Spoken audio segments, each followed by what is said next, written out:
We have an announcement finally on whether cell phones cause cancer. It's something that could affect all of us and our children. Scientists from the World Health Organization have been reviewing studies for the last week or so. I want to bring in our senior medical correspondent, Elizabeth Cohen, who joins us live with the findings. Essentially, what did they find? The World Health Organization says that the radiation from mobile devices like cell phones is a possible carcinogen to humans.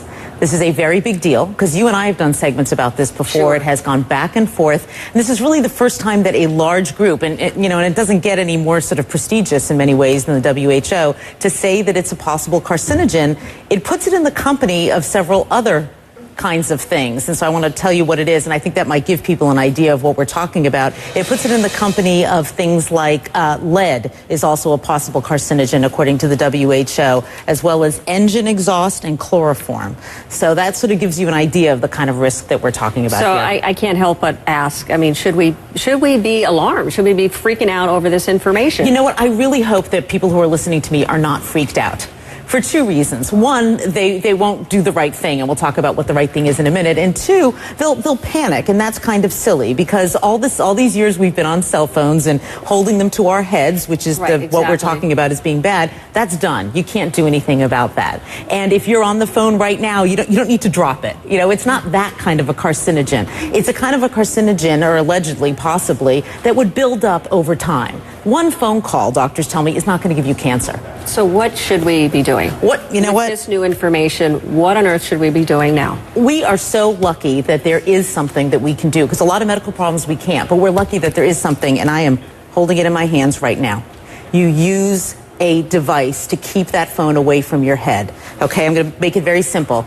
This is what experts that I talk to don't want you to do. This radiation is very close to your head. The minute that you put one of these in, you can hold the phone at a distance. At this distance, that radiation is dissipating. It's not going to affect you very much, if at all. Hold it away from your head, which means using a wired piece like this or a Bluetooth, or put it on speakerphone. Keep it away from your head. That's the bottom line, and it's really easy to do. I mean, I can count on one hand the number of times in the past year that I have spoken on the phone like this. I just don't do it. I'm going to change my habits.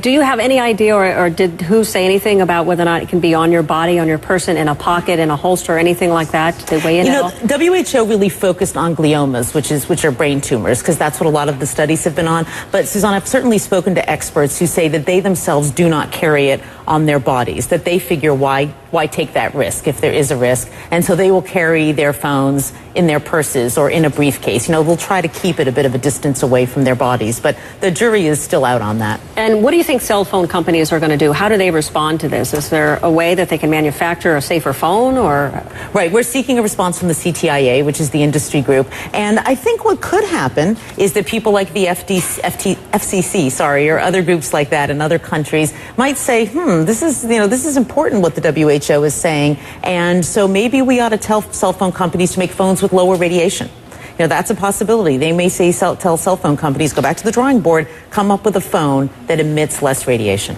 So bottom line, for those who are watching and who've wondered about whether or not this causes cancer, right, it's all about keeping it away from your head. Right. The WHO says possibly. So experts I've talked to say, why in the world would you take the risk? Keep it away from your head by using some kind of an earpiece. All right, Elizabeth, thank you so much. Thanks. It's something a lot of people have been asking and wondering, and clearly we have something that is rather conclusive from a very prestigious organization. It is a big deal. It is. It is. All right. Thank you, Elizabeth. Thanks.